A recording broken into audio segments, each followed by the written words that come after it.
Selamat malam, shalom. Banyak juga ya. Saya pikir hari ini liburan.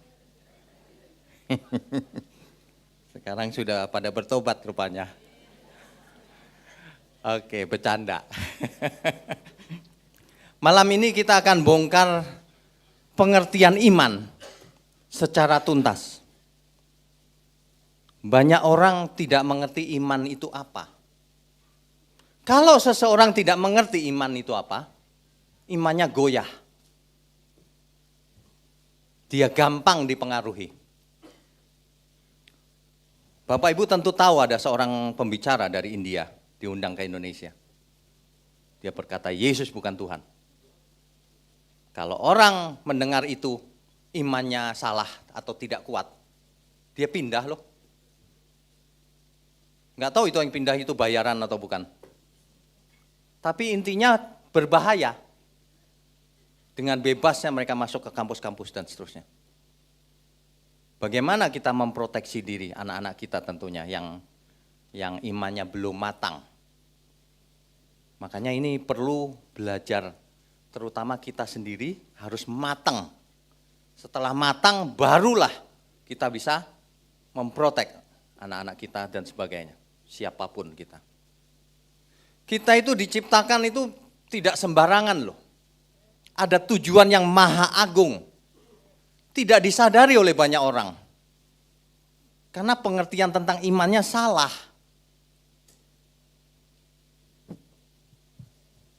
Saya kalau dengar orang yang ngomong Yesus bukan Tuhan, panas.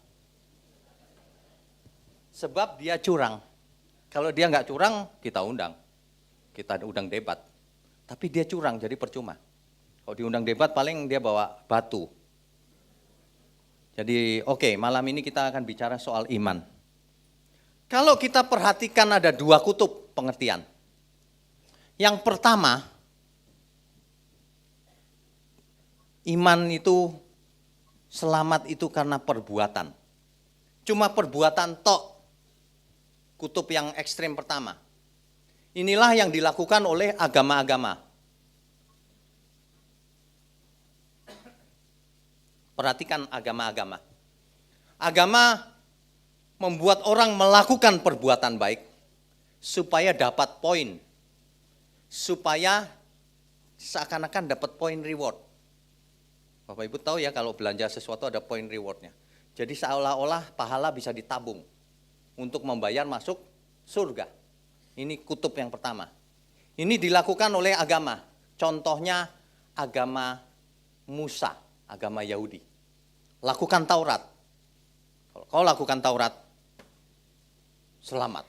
Menurut agama Yahudi. Perjanjian lama kan Taurat ya. Di kutub yang satu lagi, manusia selamat karena iman. Yang penting iman, bukan perbuatan. Ini kutub yang ekstrim satu lagi.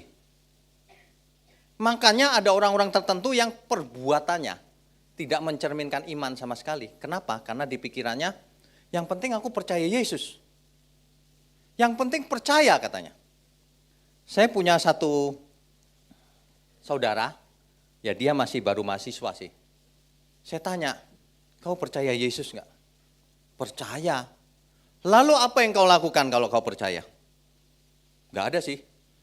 Loh, percaya kok enggak ada perbuatannya? Jawabannya begini dia. Kan Tuhan bisa baca pikiranku. Bahwa aku percaya.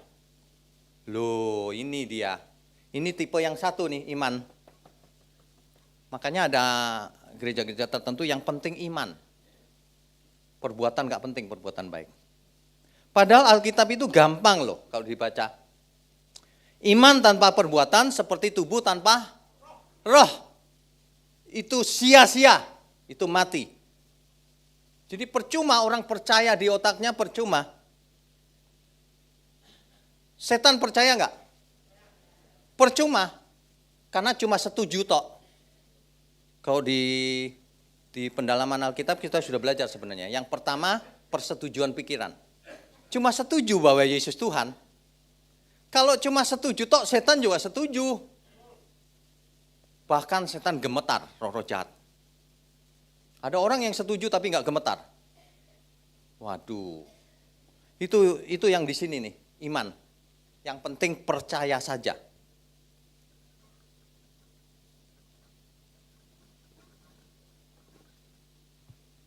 Iman menurut Alkitab, jangan menurut siapa-siapa. Harus ada perbuatannya. Makanya dalam Yakobus nanti dibaca di rumah ya. Yakobus itu panjang. Yakobus 2 ayat 14. Yakobus 2 ayat 14 sampai berapa itu? 26.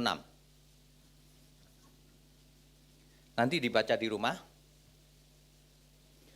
Di situ jelas tuh bahwa kau tunjukkan imanmu dengan apa? Kutunjukkan imanku dengan perbuatan. Dengan perbuatan yang nyata maksudnya. Iman itu harus ada buktinya. Kalau kau rajin ke gereja, belum. Buktinya apa iman itu? Nah, malam ini kita akan dalamin sedalam-dalamnya. Iman itu apa? Jangan sampai kita merasa sudah beriman, padahal belum. Banyak orang merasa, aku sehat, padahal sakit dalamnya. Dia nggak tahu, karena tidak check up. Tidak pernah check up. Kalau ditanya sehat, sehat. Tahu dari mana? Yakin. Sehat kok yakin? Sehat itu ke lab, ngecek tekanan darahnya, asam uratnya, kolesterolnya, gulanya. Nggak bisa yakin. Selamat juga sama. Yakin aja selamat. Loh, dicek. Dicek menurut Alkitab, jangan menurut pikiran diri sendiri tentu saja ya.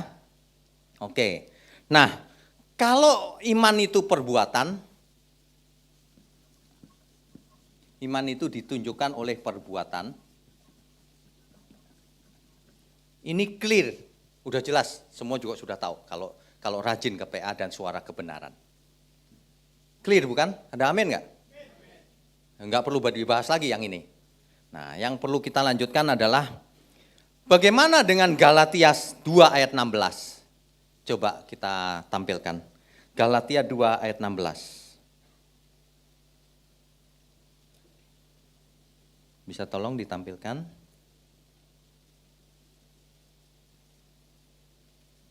Sudah ya? Kamu tahu bahwa tidak seorang pun yang dibenarkan oleh karena melakukan hukum Taurat. Tetapi hanya oleh karena iman dalam Kristus Yesus. Sebab itu kami pun telah percaya kepada Kristus Yesus supaya kami dibenarkan oleh karena iman dalam Kristus dan bukan oleh karena melakukan hukum Taurat. Ini bagaimana ini penjelasannya? Imannya sama Tuhan Yesus. Bukan karena melakukan perbuatan hukum Taurat. Memang bukan karena hukum. Coba perhatikan ini. Perbuatannya orang-orang agama itu karena hukum agama. Karena syariat agamanya. Oh, yang ini haram, jangan dimakan. Enggak dimakan sama dia. Oh, yang ini halal, boleh. Boleh. Jadi dia taat pada peraturan yang ini. Nah, sedangkan Alkitab berkata, kau diselamatkan bukan karena taat pada hukum Taurat. Bukan.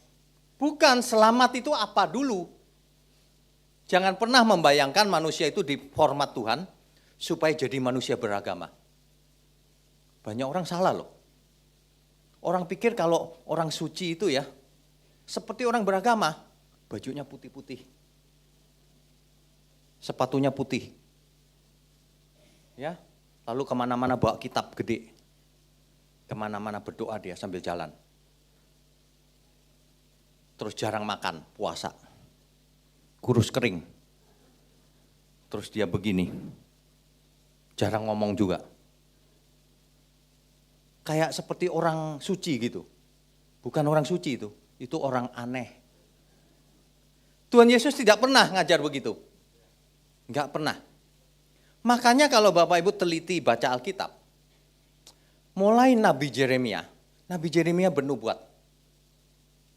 Bahwa Tuhan akan menaruh hukumnya ini bukan menjadi agama, tetapi ditaruh di akal budimu dan di hatimu. Bisa mengerti nggak Bapak Ibu kalau seseorang mengerti hukumnya Tuhan di akal budinya dan di hatinya? Nggak perlu lihat-lihat ini halal apa haram ya. Nggak perlu. Kalau aku berdoa, Bait Allah Yerusalem di mana ya? Ngadep ke sana. Nggak perlu. Karena orang kalau hukumnya ada di akal budi dan di perasaan, di hati, maka manusianya jadi manusia yang cerdas. Amin. Itulah yang diinginkan Tuhan. Ketika Tuhan berkata, kau harus sempurna sebab Bapa sempurna.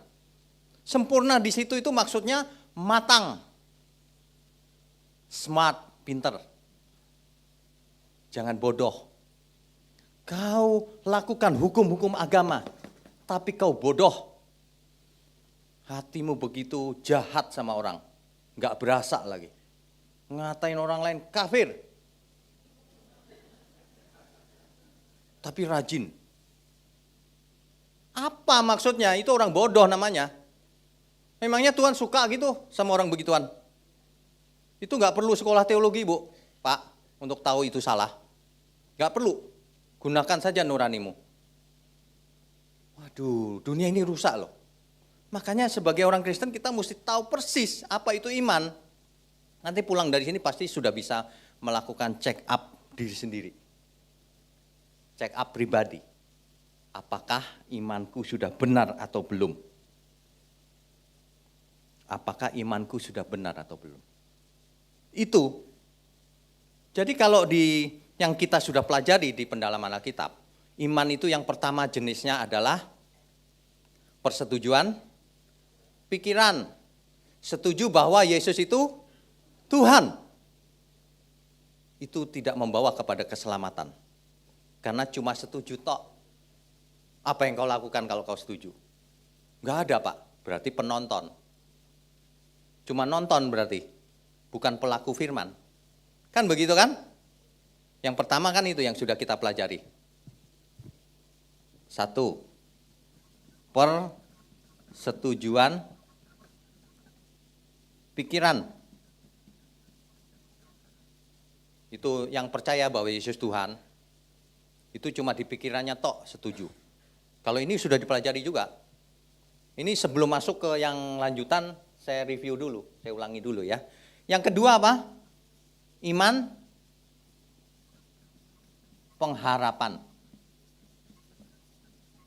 Biasanya kalau orang mengatakan iman, kalau belum belajar di sini ya, orang suka begini. Aku belum punya jodoh nih. Imani, tahun depan dapat. Loh kok imani jodoh? Gimana sih maksudnya? Aku belum punya rumah nih. Imani. Kau akan punya rumah. Rumah di bumi, rumah di surga.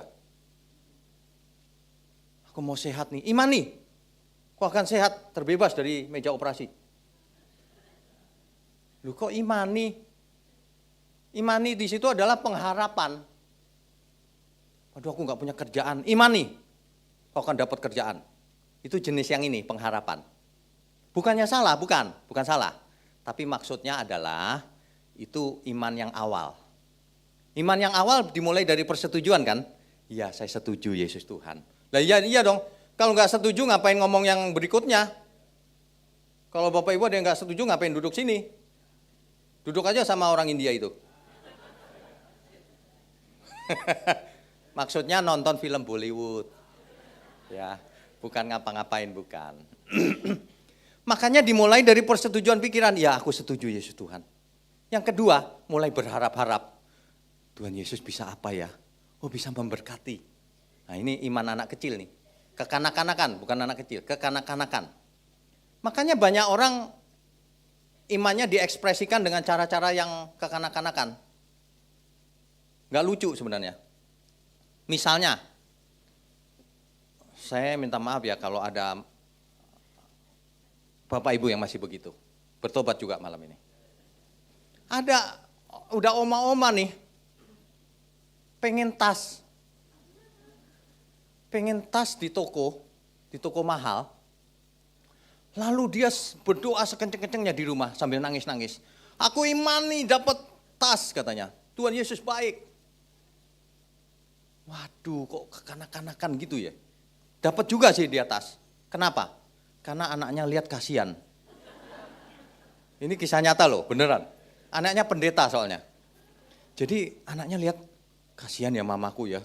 Sampai begitu nangis-nangis gitu, butuh tas, aku beliin aja deh. Gitu. Udah gitu terima kasihnya kencang lagi dia. Terima kasih Tuhan, dikirim dari surga katanya. Dibeliin anaknya dikirim dari surga, gimana sih? Aduh, iman kekanak-kanakan. Kalau Bapak Ibu masih baru jadi Kristen, ya oke lah ya. Baru kemarin gitu. Tapi kalau udah 10 tahun, waduh. Jenis yang ketiga. Inilah jenis yang namanya iman keselamatan. Iman yang menyelamatkan. Kalau seseorang sampai pada level iman keselamatan ini, artinya imannya ada buktinya dalam perbuatan, itu dewasa dia. Ya, sampai di sini sebenarnya sudah sering ini. Sampai di sini. Ini kan ulangan untuk yang belum pernah dengar. Kalau yang jemaat Rehoboth sudah biasa. Ya. Sampai di sini sudah biasa. Jadi kalau kita hidup oleh iman, maka kita sudah tahu jenisnya yang mana nih. Kalau orang masih suka gini, aku klaim janjinya. Kita tahu tuh yang mana. Pengharapan ya, masih berharap-harap gitu. Masih berani ngeklaim Tuhan. Gitu. Masih begitu. Ya. Kita harus sudah sampai di sini keselamatan. Sudah enggak ada waktu lagi, dunia sudah makin jahat. Waduh, semangat sekali. Jadi iman itu bukan melakukan hukum agama. Ingat itu. Karena hukumnya adalah Tuhan sendiri. Bukan zaman dulu Taurat mulai dipelajari apa yang haram, apa yang halal. Makanya di perjanjian baru itu jelas sekali. Sesungguhnya tidak ada yang halal atau haram. Semuanya halal. Tetapi, ada tetapinya loh. Orang-orang itu suka gak melanjutkan tetapinya. Gak ada Pak yang haram. Sikat aja semuanya. Tetapi ada yang membangun, ada yang tidak. Artinya ada yang berguna, ada yang tidak. Jangan mentang-mentang tidak ada yang haram. Wah, sate babi enak nih. 40 tusuk. Udah tahu tekanan darah tinggi. 40 tusuk lagi. Waduh. Ini loh iman-iman yang salah itu yang begitu itu. Makanya mesti harus sudah mulai dewasa. Hari ini bahkan lebih dari itu kita mau belajar sesuatu yang luar biasa ini. Sebenarnya ya, Bapak Ibu pernah ada pertanyaan enggak? Kenapa Tuhan memilih bangsa Israel untuk memperkenalkan dirinya mula-mula? Kan mula-mula kepada bangsa Israel kan? Perjanjian lama, saya singkat PL ya, ditulis dalam bahasa Ibrani. Kalau perjanjian baru, Yunani. Kalau di sini semua sudah tahu ya. Jadi kalau ada ngomong perjanjian baru itu Ibrani, lupakan orang itu. Ada maunya dia. Ada yang begitu, ngotot, lupakan dia. Nggak perlu debat, nggak perlu. Ya, oke. Dalam bahasa Ibrani itu biasanya ada pada umumnya ada 3 huruf mati. Pada umumnya. Nah, 3 huruf mati itu kalau iman, hurufnya adalah iman itu terdiri dari huruf alef, mem, nun. Ini bacanya begini, alef, mem, nun. Ini bukan mau belajar bahasa ya, tapi asal katanya begini. Alef, mem, nun, baca dari kanan ke kiri. Itu seperti Arab, sama, kanan ke kiri. Kan satu rumpun ya dulunya ya. Oke, nah dari alef, mem, and nun ini, kan kalau huruf Ibrani itu kan dulunya piktogram. Piktogram itu gambar. Bapak Ibu ada yang bisa huruf Mandarin enggak? Huruf Chinese.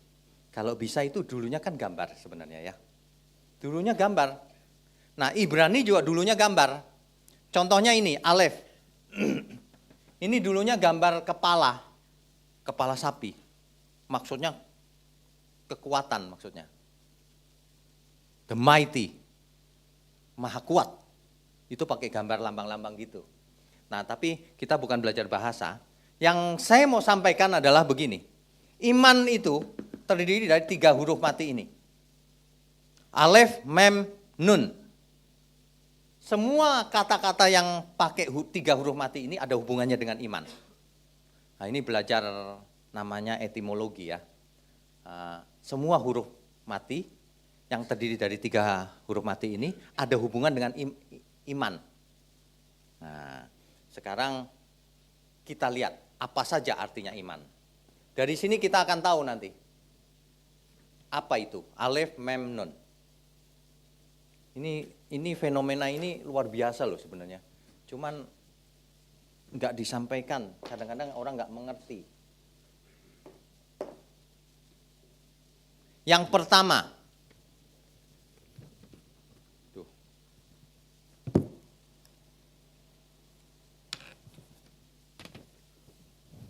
jadi alef, mem, nun. Yang pertama itu bisa jadi kata yang namanya emunah. Emunah, ada jadi kata emunah. Emunah itu artinya 1, kejujuran. Jujur. Artinya jujur. Bapak Ibu mesti konsentrasi sebentar ya, sabar ya. Nanti implikasinya luar biasa. Yang 1 jujur, yang kedua setia. Artinya itu setia. Jadi kalau orang sudah nggak jujur dalam hal kecil, apalagi dalam hal besar. Kalau orang sudah nggak jujur, lupakan ngomong iman. Nggak ada iman. Biar kau melakukan apa itu? Hukum-hukum agama. Tapi kalau kau tidak jujur, udah lupakan, itu bukan iman. Oke. Jujur, setia. Kalau orang tidak setia, itu bukan iman.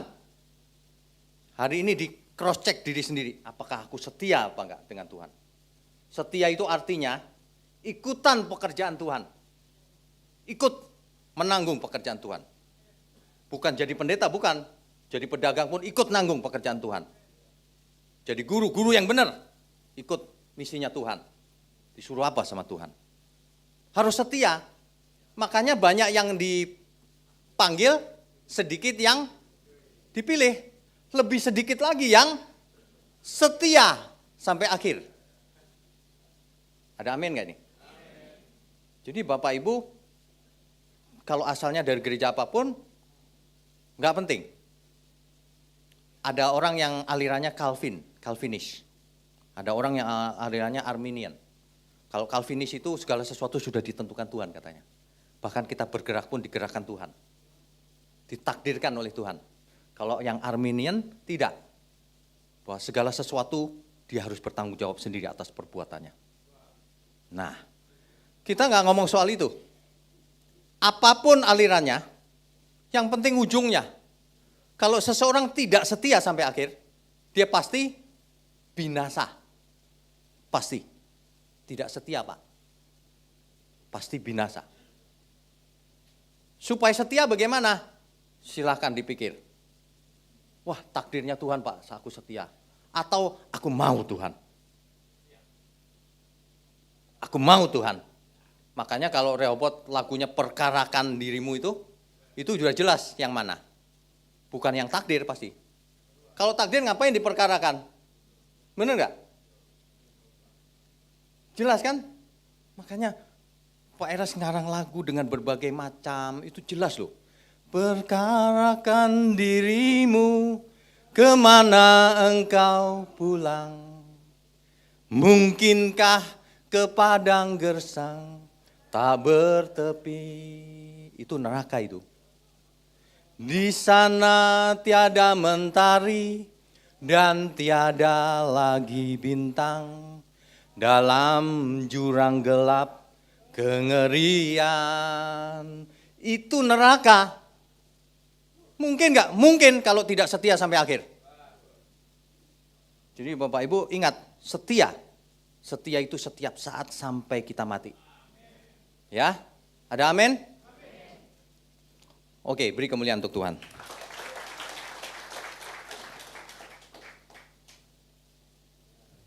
Yang berikutnya, emunah itu jujur, setia,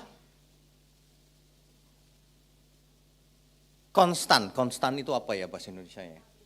Stabil, tetap.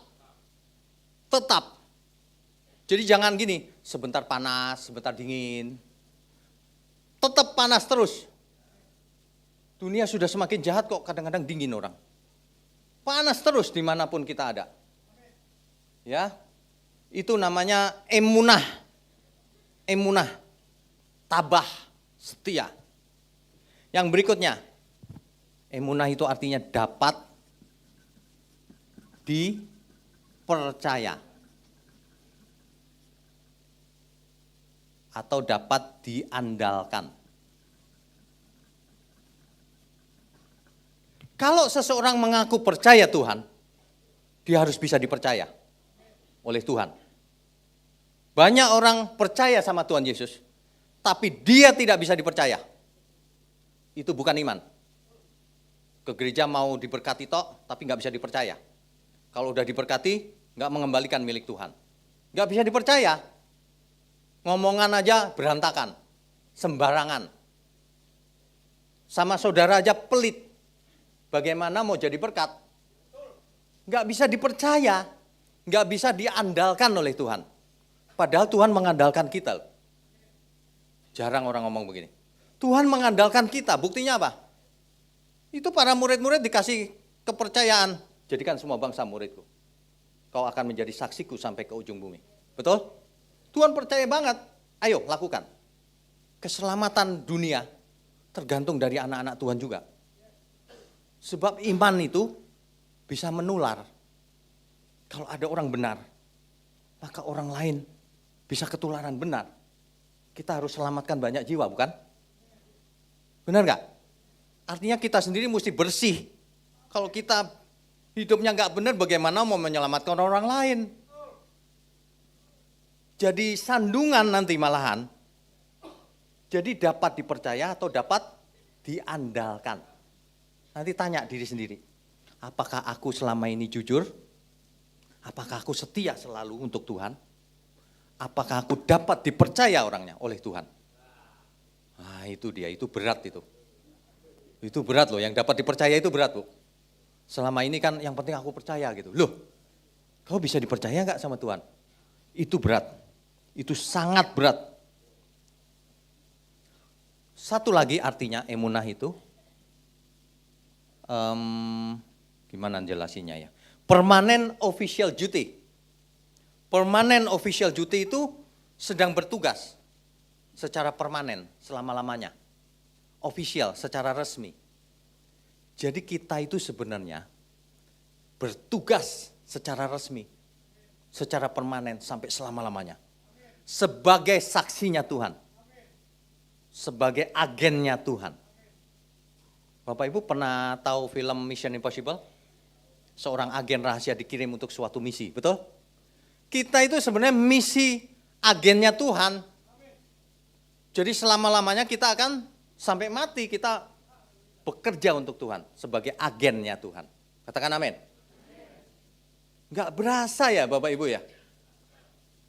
Banyak orang gak berasa agennya Tuhan.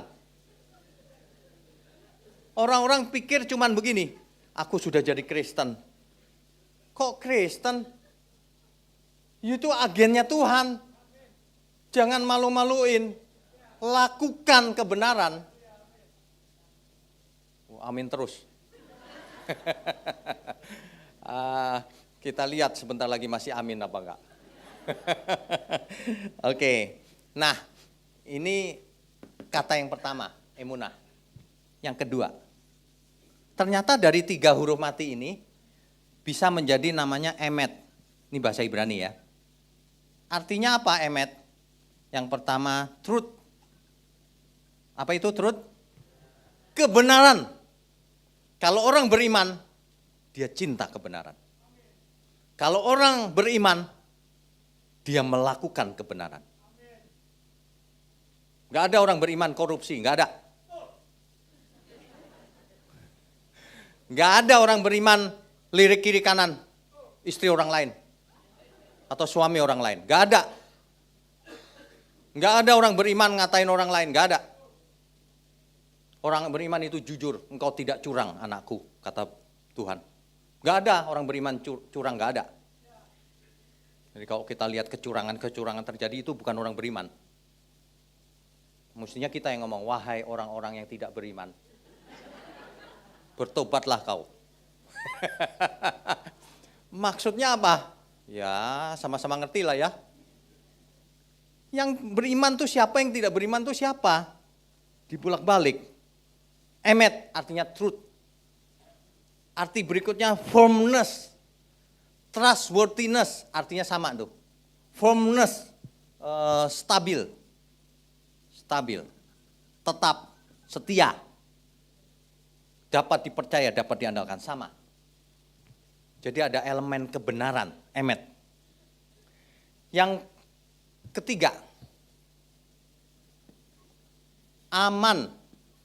Ini bukan bahasa Indonesia loh ya, ini bahasa Ibrani. Aman. Aman artinya reliable.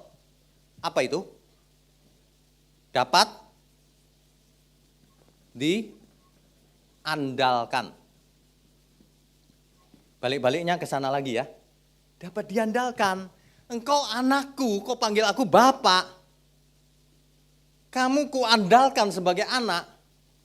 Setiap orang yang menerimanya diberi kuasa supaya menjadi anak-anak Allah. Kau diandalkan, kau kuandalkan. Kenapa kau begitu?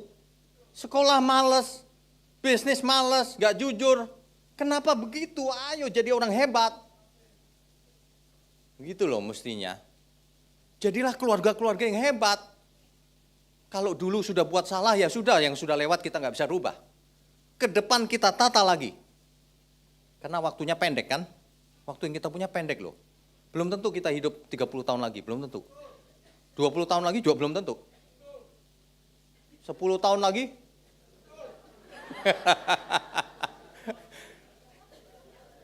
Sebenarnya 1 hari lagi juga kita nggak tahu loh. Ya. Makanya kita mesti bertobat buru-buru. Dapat dipercaya Tuhan, dapat diandalkan sebagai sekutunya Tuhan. Kan begitu mestinya, itu iman. Nah, yang terakhir, kata iman itu, 3 huruf mati ini bisa jadi amin. Inilah yang sering dikatakan oleh orang-orang Kristen. Amin. Gitu kan? Apa artinya amin?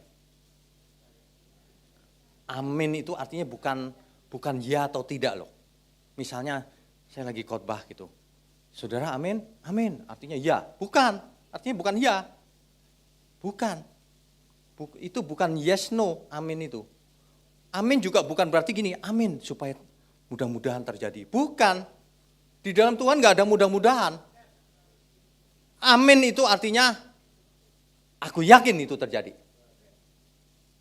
Amin itu artinya aku mau itu terjadi. Amin itu artinya aku sangat berharap itu terjadi.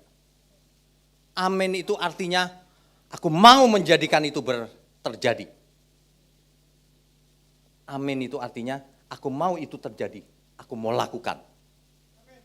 Jadi kalau saya lagi ngomong, kita semua lagi disetting jadi anak-anak Allah. Amin. Semua ngomong amin, artinya lakukan.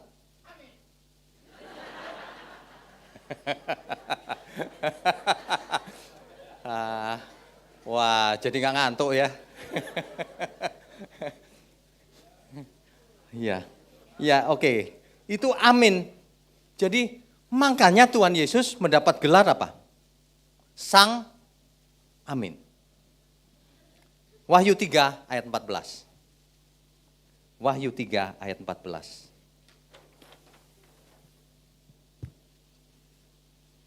Wahyu 3 ayat 14. Coba ditampilkan. Wahyu 3 ayat 14. Di kitab Wahyu ini, Tuhan Yesus mendapat gelar Sang Amin. Amin Tuhan Yesus itu. Kalau Tuhan amin, kita harus jadi amin juga. Jangan asal amin. Saya pernah lihat ya, di mana ya saya sudah lupa tuh. Ada pendeta lagi khotbah nih. Yang di belakang begini, lihat-lihat jam terus. Amin, amin. Amin gitu. Kurang ajar dia. Kurang ajar dia. Maksudnya apa? Ngusir. Cepetan selesai maksudnya gitu. Beda sama Pak Lopeng An ini amin beneran. Oh. Yang tadi itu amin, amin, amin gitu. Kurang ajar. Kata amin jangan sembarangan ngomong amin loh. Kalau kita ngomong amin itu amin. Itu pakai tenaga dalam seolah-olah. Aku mau lakukan Tuhan. Kalau itu bagianku, aku ngomong amin, artinya aku lakukan. Kalau itu bukan bagianku, aku ngomong amin, artinya kiranya itu terjadi Tuhan. Kan gitu. Kita disediakan langit baru, bumi baru. Amin. Nah, artinya aku mau ke sana Tuhan. Gitu. Ya. Kalau kita tahu iman itu semua ini, maka kita bisa buat ringkasannya dari tadi itu. Minimal ada 5. Minimal ada 5. Iman itu pengertiannya. Yang pertama, iman itu menyerahkan diri kepada yang dipercayai.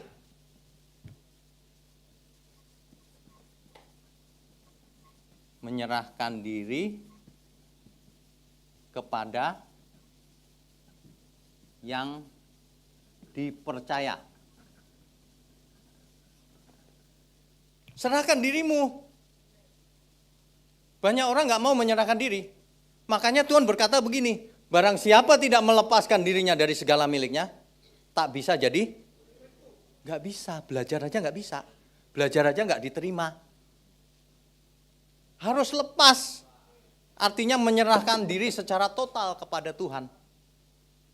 Dan itu masuk akal. Kenapa? Kan sudah ditebus dengan darahnya. Kau bukan milikmu sendiri, kau milik Tuhan. Jadi jangan merasa aku punya. Enggak, kau enggak punya. Makanya kalau di sini lagi-lagi bukan perpuluhan. Seluruhnya itu milik Tuhan. Semuanya milik Tuhan. Tapi di kita ini agak aneh loh. Udah diajarin seluruhnya ya. Perpuluhan malah enggak bayar. Aneh loh itu. Padahal Pak Eras bukan anti perpuluhan, bukan. Perpuluhan itu hanya latihan. Ingat, kalau Bapak Ibu kekurangan, nggak ngasih juga nggak apa-apa. Tuhan nggak butuh duit kok sebenarnya. Tuhan itu butuh, bukan orang beragama, Tuhan itu butuh, kau jadi anakku ya. Kau ngerti pikiranku, ngerti perasaanku. Kau pinter, jangan bodoh. Bukan pinter ilmu dunia, bukan. Pinter mengerti kehendak Tuhan. Itu maksudnya. Jadi kalau nggak ada, nggak ngasih, nggak apa-apa, nggak usah merasa minder atau nanti dikutuk Tuhan. Nanti belalang pelahap datang. Nggak ada itu belalang itu. Kalau ada semprot baikon aja. Nggak ada itu. Di perjanjian baru itu sederhana. Orang yang tidak mengasihi Tuhan, dia terkutuk. Kalau nggak bayar perpuluhan, nggak terkutuk. Nggak ada. Kecuali you punya lebih banyak. Tetap nggak ngasih. Berarti nggak ngasih, nggak mengasihi Tuhan. Bukan soal duitnya loh. Bukan. Sama sekali bukan. Berarti nggak mengasihi Tuhan. Oh saya mau kasih orang itu, ya boleh aja nggak apa-apa juga. Yang penting hatimu jangan terikat pada uang itu. Itu menghina Tuhan namanya. Yang serius gitu loh. Jangan begini juga, udah kasih 1/10 nih. Nanti saudaranya lagi sakit, butuh bantuan, sorry ya, udah ku bayar. Pajaknya udah ku bayar. Loh kok jadi pajak? Hitung-hitungan lagi. Enggak boleh hitung-hitungan, seluruhnya milik Tuhan. Itu yang pertama. Serahkan dirimu kepada yang kau percayai. Itu arti daripada emunah. Dalam bahasa Yunaninya pistis atau pisteo. Kata kerjanya pisteo. Menyerahkan diri. Kalau kau nggak mau menyerahkan malah klaim-klaim janji Tuhan, mau berkat, mau ini. Waduh, lu ngasih 1/10 aja minta dibalas 30 kali lagi. 60 kali bahkan 100 kali lipat. Kebangetan deh lo. Ada nggak anak yang ngasih orang tuanya minta balasan 100 kali? Digampar sama orang tuanya. Nggak ada itu. Alkitab juga nggak ada ayatnya. Nggak ada. Itu mancing-mancing itu, perpuluhan itu. Nggak usah pakai itu. Yang kedua artinya dapat dipercaya atau diandalkan. Dalam hal ini diandalkan oleh Tuhan. Reliable. Anak Tuhan, orang yang beriman dengan benar, dengan dewasa, dia bisa dipercaya dalam segala hal untuk melakukan misinya Tuhan. Sebab hidup kita ini cuma satu misinya. Misinya harus selaras dengan misinya Tuhan. Kalau enggak itu misi siapa? Kalau enggak Tuhan siapa satunya? Waduh, lebih kenceng Pak Lopengan dari saya. Iya, itu yang kedua ya. Yang ketiga, sedang bertugas selamanya. Bertugas seolah-olah pakai seragam dari surga, seolah-olah. Sebagai ada bertugas dari surga, seolah-olah pakai seragam surgawi di dunia ini. Padahal dari surga. Kan Alkitab berkata, engkau bukan dari dunia ini. Gitu kan? Pakai seragam surgawi. Jadi jangan merasa Tuhan jauh, engkau jauh, aku dekat, engkau dekat. Salah itu. Biar engkau enggak setia, Tuhan tetap dekat. Tapi jangan diterusin ketidaksetiamu. Sebab ada waktunya terus-menerus ditinggalin sama Tuhan. Mulai hari ini semuanya bertobat yang di sini, amin. Termasuk saya tentunya. Karena kalau saya ngomong kan dengar juga nih. Jadi balik, kita semua bertobat. Jangan main iman, aku orang beriman. Cek dulu, memang beriman atau enggak. Kalau memang beriman, nilai-nilai hidupnya apa? Nilai-nilai hidupnya. Tadi itu, apa? Truth. Kebenaran. Artinya dalam seluruh hidup kita mengutamakan mencari kebenaran. Haus dan lapar akan kebenaran. Itu kebenaran. Makanya kalau orang nggak haus lapar kebenaran, nggak pengen belajar kebenaran, itu tidak beriman artinya. Karena orang beriman itu nggak usah disuruh rajin. Dia haus. Dia cari, dia kejar kemanapun. Ya. Amin. Tuh aminnya jadi pelan. Jangan takut, amin, beneran tapi. Gitu ya. Yang kelima, hidupnya itu amin. Hidupnya itu amin. Jadi kalau di gereja nyanyinya, saat ku pulang menghadap Bapa, hanya Engkau yang ku miliki. Kerinduan hatiku, kehausan jiwaku, dapat ku memandang wajah-Mu. Itu bukan soal nyanyinya. Harus amin. Artinya apa tadi? Iya Tuhan, aku memang mau ketemu Tuhan. Gitu loh. Kalau enggak usah nyanyi. Tapi enak Pak, saya pengen nyanyi lagunya. Loh kok enak? Ini bukan soal merdu-merduan loh. Keluar dari hati memang, iya Tuhan aku pengen ketemu Tuhan. Gitu. Banyak orang ya hidup hari ini ya, tidak menyadari betapa beruntungnya kita. Banyak orang nggak menyadari. Minggu lalu, hari Minggu yang lalu, itu saya pelayanan di Surabaya, di suatu gereja dari pagi sampai malam. Tapi hari Sabtunya saya sudah sampai di Surabaya.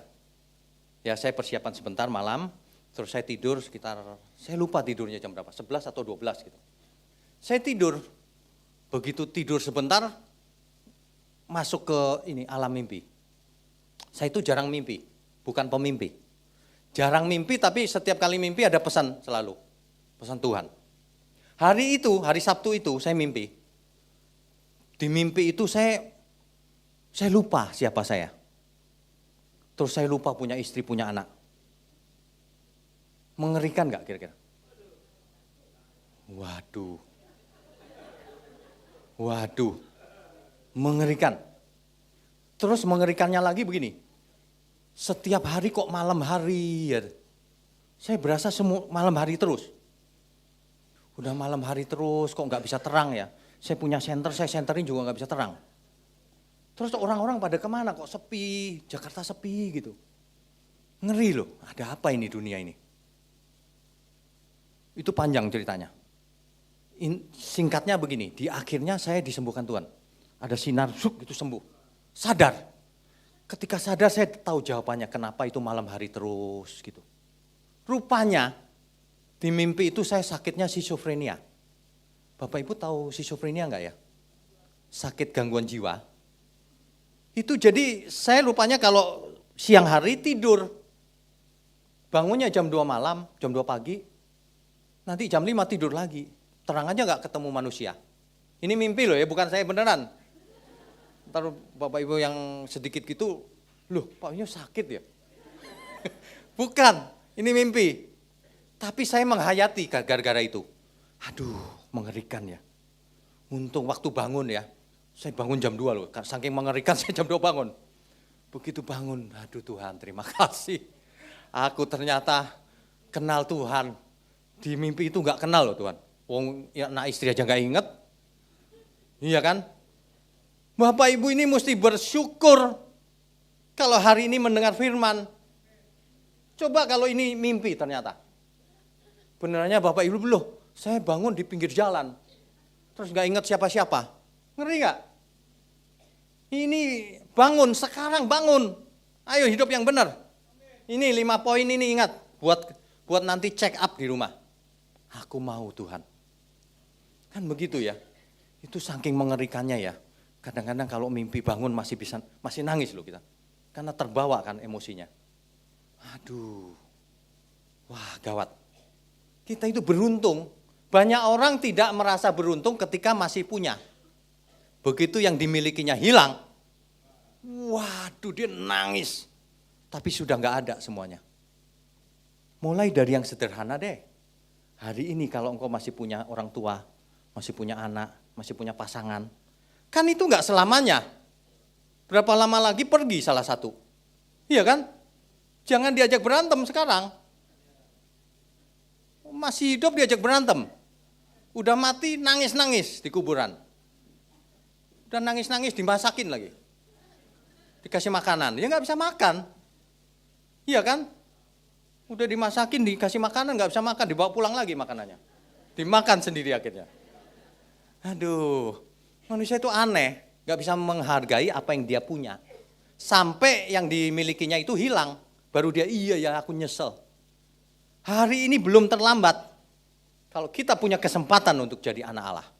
Jangan sia-siakan. Beri kemuliaan untuk Tuhan. Kita sampai jam 12 ya. Ini udah 8:30 soalnya. Sampai pagi nantangin. Oke. Jadi dengan demikian pengertian kita tentang iman sudah mulai dalam. Kan ada 3 macam tadi kan? Ingat ya? Nah sekarang ditambah ini. Cross check ke diri sendiri. Buktikan kita orang beriman benar di hadapan Tuhan. Orang beriman pasti luar biasa. Dia bisa ngusir setan. dia bisa mengatasi segala masalah. Pasti. Makanya lakukan. Jangan sama tempat angker aja takut. Waduh, gawat deh. Gawat. Ya. Ketika saya bangun, saya nggak bisa tidur loh sampai jam 4. Karena ngeri. Untung Tuhan itu cuma mimpi. Kalau beneran aku nggak punya siapa-siapa, lupa diri lagi. Waduh, pulangnya kemana itu? Nggak pulang loh. Saya duduk ya, bangun tidur. Sebenarnya bukan bangun tidur sih, itu jam 2 itu. Baru tidur, bangun gitu ya. Saya langsung, aduh Tuhan, ingatin aku terus ya Tuhan, supaya aku nggak lupa kayak mimpi itu. Kalau lupa kan gawat ya. Lagu yang di Pak Eras itu gimana? Tuhan tolong ingatkanku terus. Hidup di bumi seperti arus. Tak henti mengalir menuju lautan hamparan luas keabadian. Langit bumi semuanya tergoncang. Tiada yang tetap bertahan, nggak bisa bertahan. Segalanya menjadi genangan api saat tak bertepi. Lagu itu kalau dihayati ya mengerikan loh. Nanti waktu Tuhan datang, gemuruh, hancur seluruh dunia. Yang suka sok-sokan, leleh lututnya. Hari itu tidak ada seorang pun yang mengaku bahwa Yesus bukan Tuhan lagi. Semua akan mengaku Yesus Tuhan. Yang berbahagialah orang-orang yang punya iman yang benar. Sebab ketika Tuhan datang yang ditanya masih adakah iman di bumi? Tuhan gak tanya yang lain. Tuhan ajarku menghitung hari, singkat tak tahu kapan akhirnya. Tuntun aku sampai sempurna, berkenan di hadapan Bapa. Kalau kita seperti ini, pasti berkenan di hadapan Bapa. Ya. Kalau hari ini Bapak Ibu mendengar firman ini bukan kebetulan. Kalau saya boleh sharing di sini itu juga bukan kebetulan. Mimpi juga nggak bisa dirancang nanti mimpi apa. Iya kan? Jangan sampai hidup ini seperti mimpi. Ketika bangun di padang gersang, tidak bertepi. Kita harus mengerjakan seluruh iman kita dengan takut dan gentar. Supaya kita benar-benar yakin pulangnya kemana. Ya. Ini berat loh ini. Iman itu berat. Kalau di mana-mana iman jadi gampang. Percaya saja. Kau sudah beriman, belum? Kau bisa dipercaya apa enggak? Itu dia maksudnya. Inilah iman yang sejati. Iman yang membutuhkan respon. Bukan iman yang otomatis jadi benar. Ke gereja udah pasti selamat. Enggak. Kau meresponi sola gracia apa enggak? Kau meresponi kasih karunia Tuhan apa enggak? Tuhan mati di kayu salib. Kalau kau benar-benar percaya yang benar ini, kau pasti korbankan dirimu untuk Tuhan. Beri kemuliaan untuk Tuhan.